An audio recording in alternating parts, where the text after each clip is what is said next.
Welcome to the Unquiet Archive, where forgotten tales still whisper through the shadows. Today's story is one of Sir Arthur Conan Doyle's lesser-known curiosities. A ghost story, yes, but one with a distinctly comic twist. In Selecting a Ghost, our hero sets out not to escape a haunting, but to find the perfect ghost for his new home. It's Victorian absurdity at its finest. Selecting a Ghost, or The Ghosts of Goresthorpe Grange. I am sure that nature never intended me to be a self-made man. There are times when I can hardly bring myself to realise that 20 years of my life was spent behind the counter of a grocer's shop in the East End of London, and that it was through such an avenue that I reached a wealthy independence and the possession of Goresthorpe Grange. My habits are conservative, and my tastes refined and aristocratic. I have a soul which spurns the vulgar herd.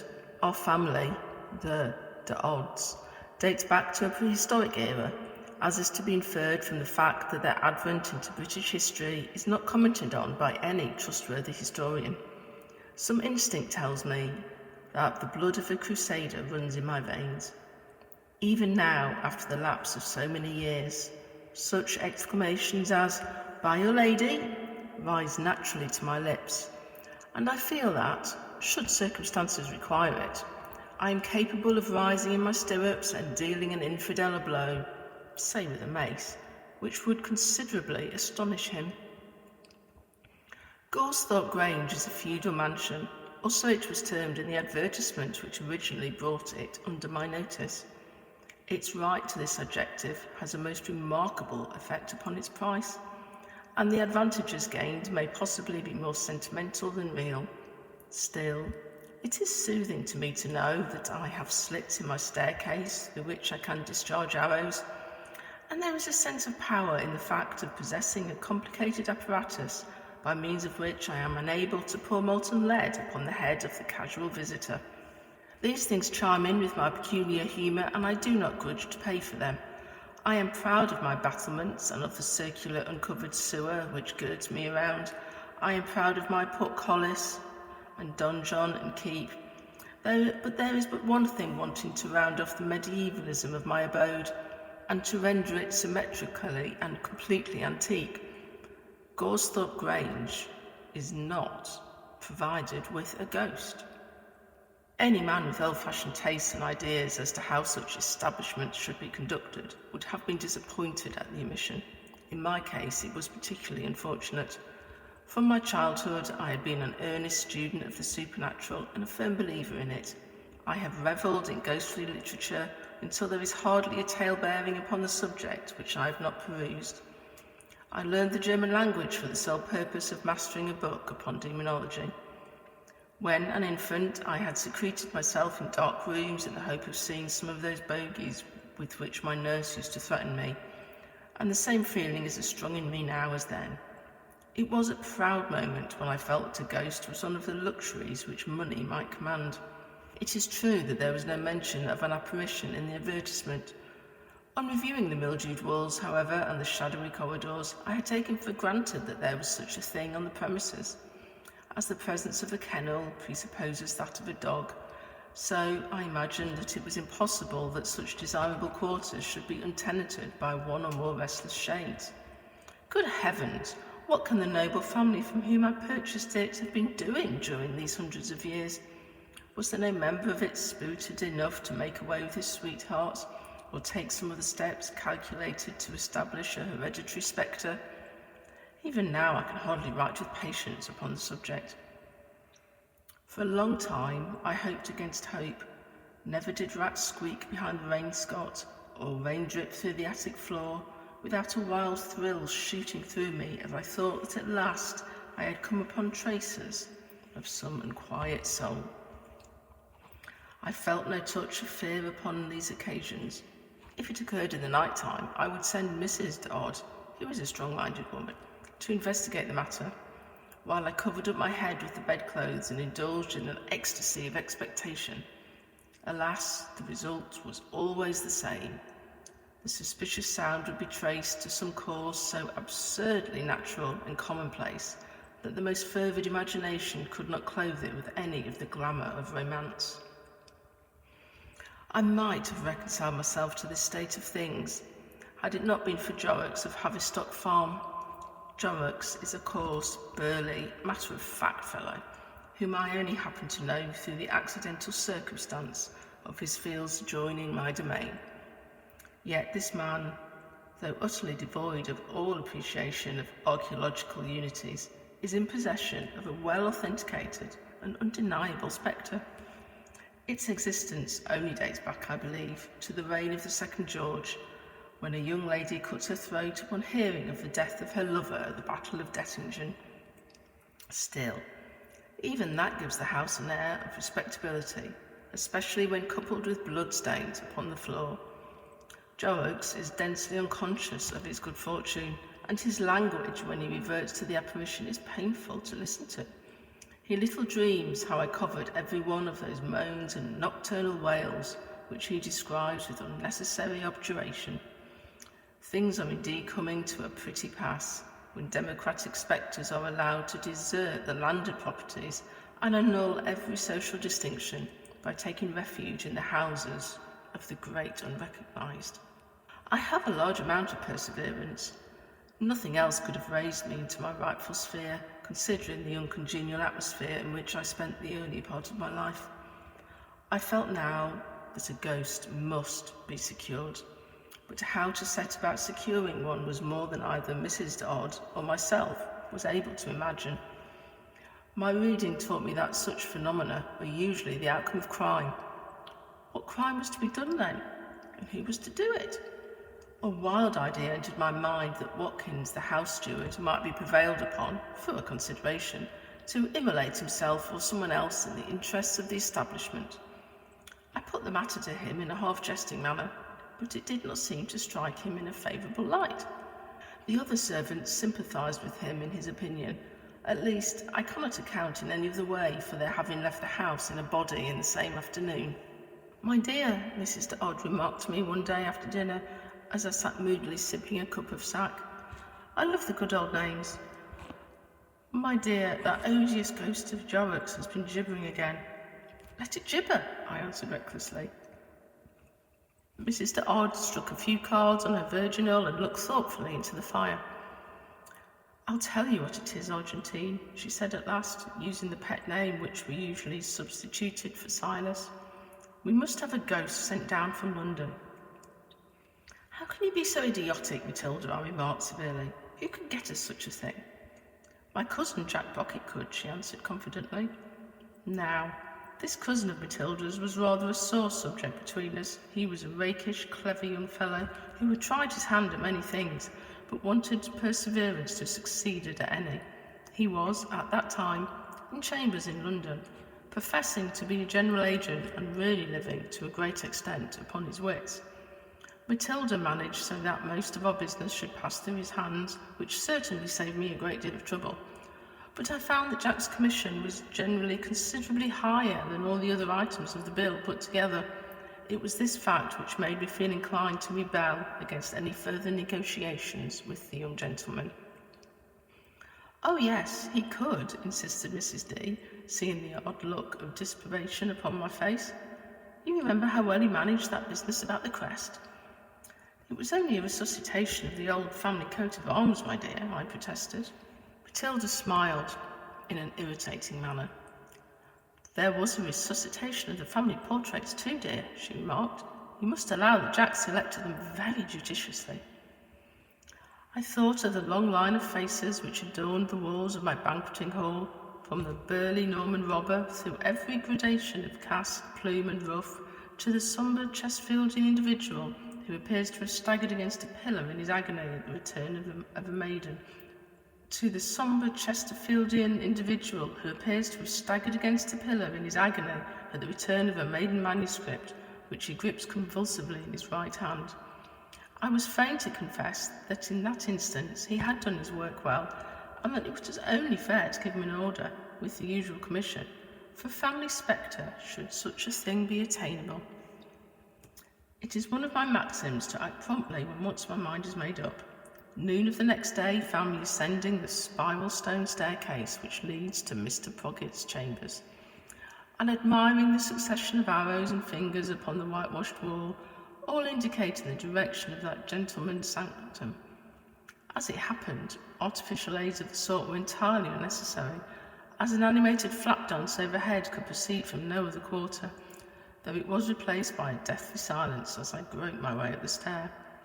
The door was opened by a youth evidently astounded at the appearance of a client, and I was ushered into the presence of my young friend, who was writing furiously in a large ledger, upside down, as I afterwards discovered. After the first greetings, I plunged into business at once. "Look here, Jack," I said. "I want you to get me a spirit, if you can." "Spirits, you mean?" shouted my wife's cousin, plunging his hand into the wastepaper basket and producing a bottle with the celerity of a conjuring trick. "Let's have a drink." I held up my hand as a mute appeal against such a proceeding so early in the day, but on lowering it again I found that I had almost involuntarily closed my fingers around the tumbler which my adviser had pressed upon me. I drank the contents hastily off, lest anyone should come in upon us and set me down as a topper. After all, there was something very amusing about the young fellow's eccentricities. "Not spirits," I explained smilingly. "An apparition, a ghost. If such a thing is to be had, I should be very willing to negotiate." "A ghost for Goresthorpe Grange?" inquired Mr. Brockett, with as much coolness as if I had asked for a drawing-room suite. "Quite so," I answered. "Easiest thing in the world," said my companion, filling up my glass again in spite of my remonstrance. "Let us see." Here he took down a large red notebook with all the letters of the alphabet in a fringe down the edge. "A ghost, you said, didn't you? That's G, gems, gimlets, gas pipes, gauntlets, guns, galleys. Ah, here we are, ghosts. Volume 9, Section 6, page 41. Excuse me." And Jack ran up a ladder and began rummaging among the pile of ledgers on the high shelf. I felt half inclined to empty my glass into the spittoon when his back was turned, but on second thoughts, I disposed of it in a legitimate way. "Here it is," cried my London agent, jumping off the ladder with a crash and depositing an enormous volume of manuscript upon the table. "I have all these things tabulated, so that I may lay my hands upon them in a moment. It's all right, it's quite weak." Here he filled our glasses again. "What were we looking up again?" "Ghosts," I suggested. "Of course. Page 41. Here we are. T.H. Fowler and Son, Dunkle Street. Suppliers of mediums to the nobility and gentry. Charms sold, mummies, horoscopes cast. Nothing in your line there, I suppose." I shook my head despondently. "Frederick Tabb," continued my wife's cousin, "sole channel of communication between the living and the dead, proprietor of the spirits of Byron, Kirkwhite, Grimaldi, Tom Cribb, and Inigo Jones. That's about the figure. Nothing romantic enough there," I objected. "Good heavens, fancy a ghost with a black eye and a handkerchief tied round its waist, or turning somersaults and saying, 'How are you tomorrow?' The very idea made me so warm that I emptied my glass and filled it again. "Here is another," said my companion. "Christopher McCarthy, bi-weekly seances, attended by all the eminent spirits of ancient and modern times, nativities, charms, abracadabras, messages from the dead. He might be able to help us. However, I shall have a hunt around myself tomorrow and see some of these fellows. I know their haunts, and it's odd if I can't pick up something cheap. So, there's an end of business," he concluded, hurling the ledger into the corner, "and now we'll have something to drink."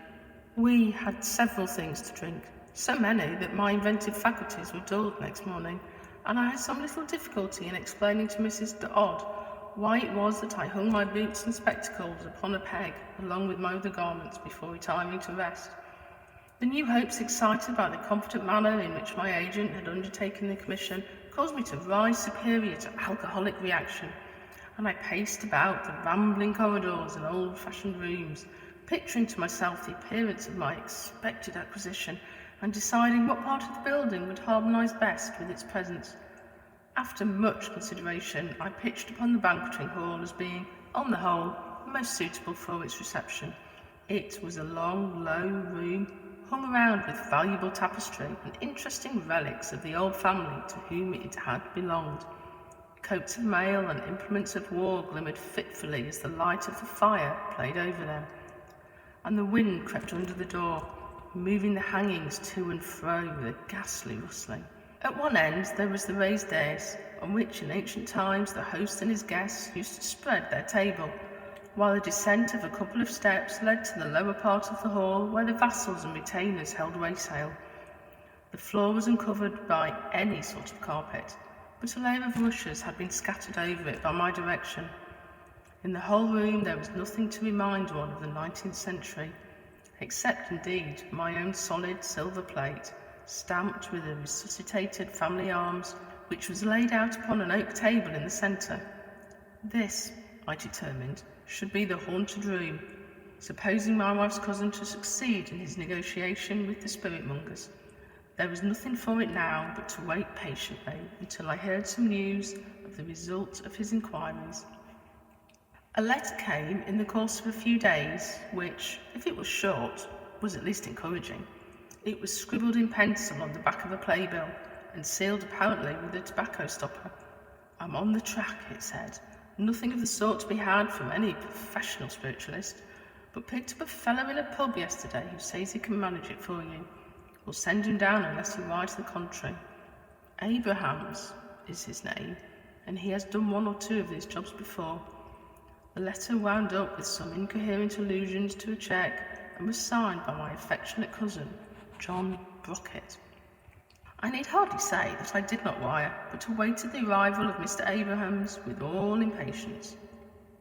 In spite of my belief in the supernatural, I could scarcely credit the fact that any mortal could have such a command over the spirit world as to deal in them and barter them against mere earthly gold. Still, I had Jack's word for it that such a trade existed, and here was a gentleman with a judicial name ready to demonstrate it by proof positive. How vulgar and commonplace Jowick's 18th century ghost would appear should I succeed in securing a real medieval apparition. I almost thought that one had been sent down in advance, for, as I walked round the moat that night before retiring to rest, I came upon a dark figure engaged in surveying the machinery of my portcullis and drawbridge. His start of surprise, however, and the manner in which he hurried off into the darkness, speedily convinced me of his earthly origin, and I put him down as some admirer of one of my female retainers mourning over the muddy Hellespont which divided him from his love. Whoever he may have been, he disappeared and did not return, though I loitered about for some time in the hope of catching a glimpse of him and exercising my feudal rights upon his person. Jack Brockett was as good as his word. The shades of another evening were beginning to darken round Gorsthorpe Grange, when a peal at the outer bell and the sound of a fly pulling up announced the arrival of Mr. Abrahams. I hurried down to meet him, half expecting to see a choice assortment of ghosts crowding in at his rear. Instead, however, of being the sallow-faced, melancholy-eyed man that I had pictured to myself, the ghost dealer was a sturdy, little podgy fellow with a pair of wonderfully keen, sparkling eyes and a mouth which was constantly stretched in a good-humoured, if somewhat artificial, grin. His sole stock in trade seemed to consist of a small leather bag jealously locked and strapped, which emitted a metallic chink upon being placed on the stone flags in the hall. "And how are you, sir?" he asked, wringing my hand with the utmost effusion. "And the missus, how is she? And all the others, how's all their health?" I intimated that we were all as well as reasonably could be expected, but Mr. Abrahams happened to catch a glimpse of Mrs. de Odd in the distance, and at once plunged at her with another string of inquiries as to her health, delivered so volubly and with such intense earnestness that I half expected to see him terminate his cross-examination by feeling her pulse and demanding a sight of her tongue. All this time his lies rolled round and round, shifting perpetually from the floor to the ceiling and from the ceiling to the walls, taking in apparently every article of furniture in a single, comprehensive glance. Having satisfied himself that neither of us was in a pathological condition, Mr. Abrahams suffered me to lead him upstairs, where a repast had been laid out for him, to which he did ample justice. The mysterious little bag he carried along with him deposited it under his chair during the meal. It was not until the table had been cleared and we were left together that he broached the matter on which he had come down. "I understand," he remarked, "that you want my help in fitting up this here house with a apparition." I acknowledged the correctness of his surmise, while mentally wondering at those restless eyes of his which still danced about the room as if he were making an inventory of its contents. "And you won't find a better man for the job, though I says it as shouldn't," continued my companion. "What did I say to the young gent what spoke to me in the bar of the Lame Dog? 'Can you do it?' says he. 'Try me,' says I. 'Me and my bag, just try me.' I couldn't say fairer than that." My respect for Jack Rocket's business capacities began to go up very considerably. He certainly seemed to have managed the matter wonderfully well. "You don't mean to say that you carry ghosts about in bags?" I remarked with diffidence. Mr. Abrahams smiled a smile of superior knowledge. "You wait," he said. "Give me the right place and the right hour with a little of the essence of Leucolypus." Here he produced a small bottle from his waistcoat pocket. "And you won't find no ghosts that I ain't up to. You'll see them yourself and pick your own, and I can't say fairer than that."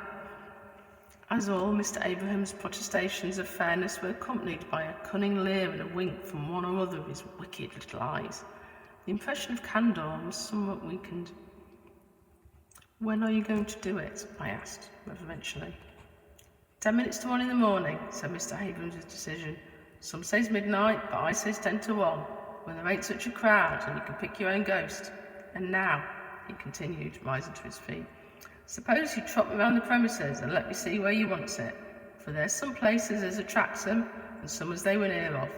Not if there was any other place in the world." Mr. Abrahams inspected our corridors and chambers with the most critical and observant eye, fingering the old tapestry with the air of a connoisseur, and remarking in an undertone that it would "match uncommon nice." It was not until he reached the banqueting hall, however, which I myself picked out, that his admiration reached the pitch of enthusiasm.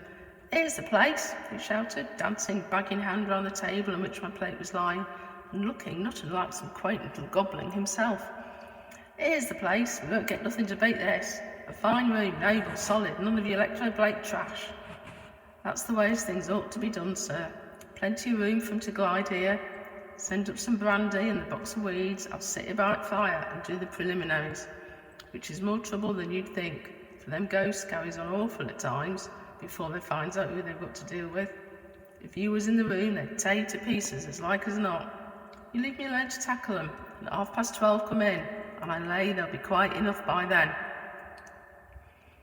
Mr. Abrams' request struck me as a reasonable one, so I left him with his feet upon the mantelpiece and his chair in front of the fire, fortifying himself with stimulants against his refractory visitors.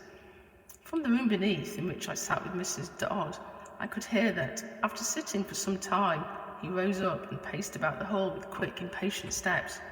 We then heard him try the lock of the door, and afterward drag some heavy article of furniture in the direction of the window, on which apparently he mounted, for I heard the creaking of the rusty hinges as the diamond pan casement folded backward, and I knew it to be situated several feet above the little man's reach.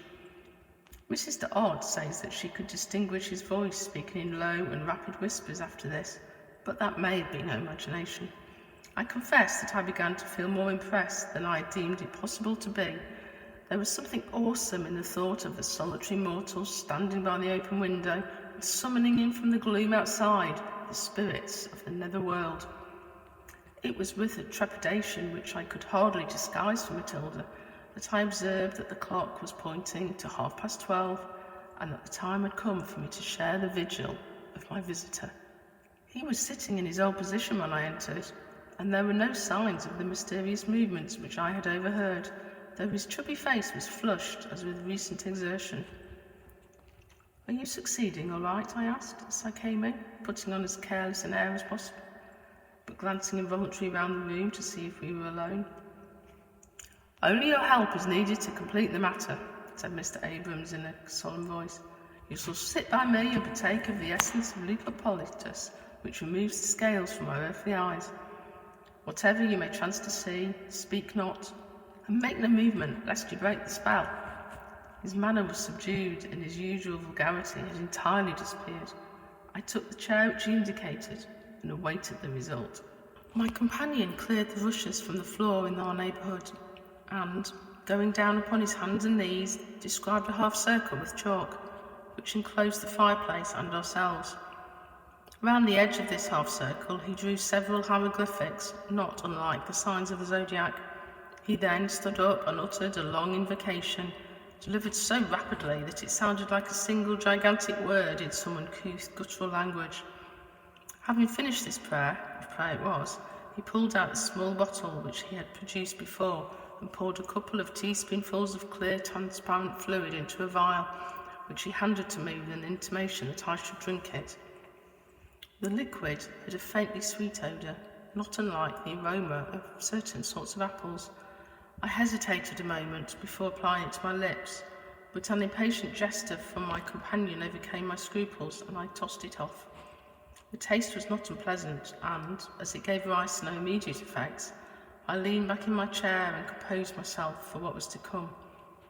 Mr. Abraham seated himself beside me, and I felt that he was watching my face from time to time, while repeating some more of the invocations in which he had indulged before. A sense of delicious warmth and languor began gradually to steal over me, partly, perhaps, from the heat of the fire, and partly from some unexplained cause. An uncontrollable impulse to sleep weighed down my eyelids, while at the same time my brain worked actively, and 100 beautiful and pleasing ideas flitted through it. So utterly lethargic did I feel that, though I was aware that my companion put his hand over the region of my heart, as if to feel how it were beating, I did not attempt to prevent him, nor did I even ask him for the reason of his action. Everything in the room appeared to be reeling slowly round in a drowsy dance of which I was the centre. The great elk's head at the far end wagged solemnly backward and forward, while the massive salvers on the tables performed cotillions with the claret cooler and the epergin. My head fell upon my breast from sheer heaviness, and I should have become unconscious had I not been recalled to myself by the opening of the door at the other end of the hall. This door led onto the raised dais, which, as I have mentioned, the heads of the house used to reserve for their own use. As it swung slowly back upon its hinges, I sat up in my chair, clutching at the arms and staring with a horrified glare at the dark passage outside. Something was coming down it, something unformed and intangible, but still a something. Dim and shadowy, I saw it flit across the threshold, while a blast of ice-cold air swept down the room, which seemed to blow through me, chilling my very heart. I was aware of the mysterious presence, and then I heard it speak in a voice like the sighing of an east wind among pine trees on the banks of a desolate sea. It said, "I am the invisible non-entity. I have affinities and am subtle. I am electric, magnetic, and spiritualistic. I am the great ethereal sire heaver. I kill dogs. Mortal, wilt thou choose me?" I was about to speak, but the words seemed to be choked in my throat, and before I could get them out, the shadow flitted across the hall and vanished in the darkness at the other side, while a long-drawn melancholy sigh quivered through the apartment. I turned my eyes towards the door once more, and behold, to my astonishment, a very small old woman, who hobbled along the corridor and into the hall. She passed backward and forward several times, and then, crouching down at the very edge of the circle upon the floor, she disclosed a face, the horrible malignity of which shall never be banished from my recollection. Every foul passion appeared to have left its mark upon that hideous countenance. "Ha ha!" she screamed, holding out her wizened hands like the talons of an unclean bird. "You see what I am? I am the fiendish old woman. I wear snuff-coloured silks. My curse descends on people. Sir Walter was partial to me. Shall I be thine, mortal?" I endeavoured to shake my head in horror, on which she aimed a blow at me with her crutch and vanished with an eldritch scream. By this time my eyes turned naturally toward the open door, and I was wholly surprised to see a man walk in of tall and noble stature. His face was deadly pale, but was surmounted by a fringe of dark hair which fell in ringlets down his back, A short, pointed beard covered his chin. He was dressed in loose-fitting clothes, made apparently of yellow satin, and a large white ruff surrounded his neck. He paced across the room with slow and majestic strides. Then, turning, he addressed me in a sweet, exquisitely modulated voice. "I am the Cavalier," he remarked. "I pierce and I'm pierced. Here is my rapier. I clink steel. This is a bloodstain over my heart. I can emit hollow groans. I am patronised by many old conservative families. I am the original manor house apparition. I work alone or in company with shrieking damsels." He bent his head courteously as though awaiting my reply, but the same choking sensation prevented me from speaking, and, with a deep bow, he disappeared. He had hardly gone before a feeling of intense horror stole over me, and I was aware of the presence of a ghastly creature in the room, of dim outlines and uncertain proportions. One moment it seemed to pervade the entire apartment, while at another it would become invisible, but always leaving behind it a distinct consciousness of its presence. Its voice, when it spoke, was quavering and gusty. It said, "I am the lever of footsteps and the spiller of gouts of blood. I tramp upon corridors. Charles Dickens has alluded to me. I make strange and disagreeable noises. I snatch letters and place invisible hands on people's wrists. I am cheerful. I burst into peals of hideous laughter. Shall I do one now?" I raised my hand in a deprecating way, but too late to prevent one discordant outbreak which echoed through the room. Before I could lower it, the apparition was gone. I turned my head toward the door in time to see a man come hastily and stealthily into the chamber. He was a sunburnt, powerfully built fellow, with earrings in his ears and a Barcelona handkerchief tied loosely round his neck. His head was bent upon his chest, and its whole aspect was that of one afflicted by intolerable remorse. He paced rapidly backward and forward like a caged tiger, and I observed that a drawn knife glittered in one of his hands, while he grasped what appeared to be a piece of parchment in the other. His voice, when he spoke, was deep and sonorous. He said, "I am a murderer. I am a ruffian. I crouch when I walk. I step noiselessly. I know something of the Spanish Main. I can do the lost treasure business. I have charts. I'm able-bodied and a good walker, capable of haunting a large park." He looked toward me beseechingly, but before I could make a sign I was paralysed by the horrible sight which appeared at the door. It was a very tall man, if indeed it might be called a man, for the gaunt bones were protruding through the corroding flesh, and the features were of a leaden hue. A winding sheet was wrapped round the figure and formed a hood over the head, from under the shadow of which two fiendish eyes, deep set in their grisly sockets, blazed and sparkled like red-hot coals. The lower jaw had fallen upon the breast, disclosing a withered, shriveled tongue and two lines of black and jagged fangs. I shuddered and drew back as this fearful apparition advanced to the edge of the circle. "I am the American blood-curdler," it said, in a voice which seemed to come in a hollow murmur from the earth beneath it. "None other is genuine. I am the embodiment of Edgar Allan Poe. I am circumstantial and horrible. I am a low-caste spirit subduing spectre. Observe my blood and my bones. I am grisly and nauseous, no depending on artificial aid. Work with grave clothes, a coffin lid and a galvanic battery. Turn hair white in a night." The creature stretched out its fleshless arms to me as if in entreaty, but I shook my head, and it vanished, leaving a low, sickening, repulsive odour behind it. I sank back in my chair, so overcome by terror and disgust that I would have very willingly resigned myself to dispensing with the ghost altogether, could I have been sure that this was the last of the hideous procession. A faint sound of trailing garments warned me that it was not so. I looked up and beheld a white figure emerging from the corridor into the light. As it stepped across the threshold, I saw that it was that of a young and beautiful woman dressed in the fashion of a bygone day. Her hands were clasped in front of her, and her pale, proud face bore traces of passion and of suffering.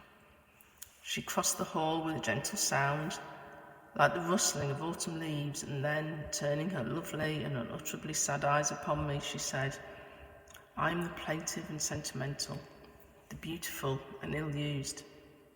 I have been forsaken and betrayed. I shriek in the night-time and glide down passages. My antecedents are highly respectable and generally aristocratic. My tastes are aesthetic. Old oak furniture like this would do, with a few more coats of mail and plenty of tapestry. Will you not take me?" Her voice died away in a beautiful cadence as she concluded, and she held out her hands as if in supplication. I am always sensitive to female influences. Besides, what would Jock's ghost be to this? Could anything be in better taste? Would I not be exposing myself to the chance of injuring my nervous system by interviews with such creatures as my last visitor, unless I decided at once? She gave me a seraphic smile, as if she knew what was passing in my mind. That smile settled the matter. "She will do," I cried. "I choose this one." And as, in my enthusiasm, I took a step toward her, I passed over the magic circle which had girdled me round. "Argentine, we have been robbed!" I had an indistinct consciousness of these words being spoken, or rather screamed, in my ear a great number of times, without my being able to grasp their meaning. A violent throbbing in my head seemed to adapt itself to their rhythm, and I closed my eyes to the lullaby of "Robbed! Robbed!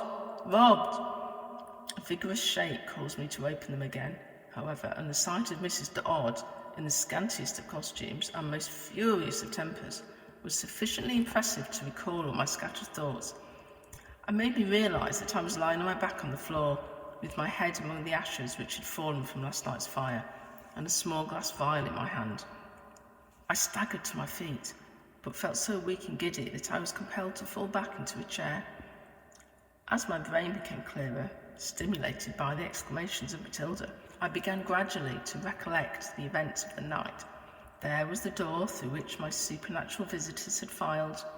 There was a circle of chalk with the hieroglyphics around the edge.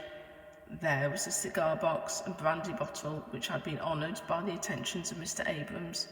But the sea himself, where was he? And what was this open window with a rope running out of it? And where, oh where, was the pride of Gorsthorpe Grange, the glorious place which was to have been the delectation of generations of D'Odds?